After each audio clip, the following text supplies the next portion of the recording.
नमस्ते। आज हम एक बहुत ही कमाल की कहानी में गोता लगाने वाले हैं। नाम है जादुई झील। अब ये सिर्फ एक कहानी नहीं है, बल्कि एक ऐसा आईना है जो हमें दिखाता है कि असली दौलत असल में होती क्या है। तो चलिए फिर शुरू करते हैं ये जादुई सफर। कहानी में आगे बढ़ें उससे पहले एक सवाल। किसी के पास सबसे कीमती चीज क्या हो सकती है? क्या वो सोना है, जमीन जायदाद, या फिर कुछ ऐसा जिसे हम छू भी नहीं सकते? इस सवाल को ना जरा मन में रखिएगा, क्योंकि यही सवाल हमारी पूरी कहानी की जान है। तो मिलते हैं हमारी कहानी के हीरो अरुण से।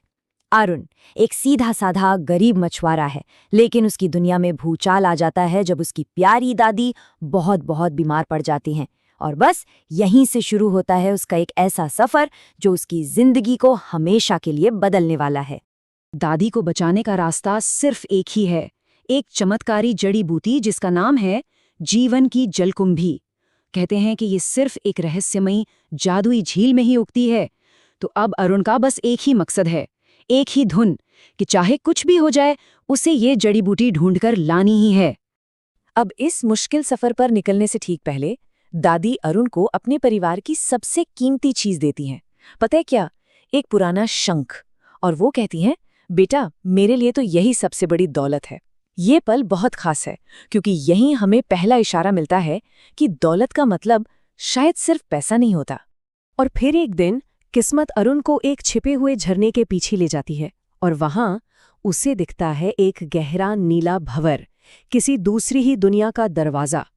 अरुण एक पल भी नहीं सोचता, अपनी दादी को बचाने के लिए वो उस अनजान दुनिया में छलांग लगा देता है। भंवर के उस पार बिल्कुल एक अलग ही दुनिया है, शाश्वत झील। यहाँ इतनी शांति है, इतना सुकून कि लगता है जैसे वक्त ही ठहर गया हो।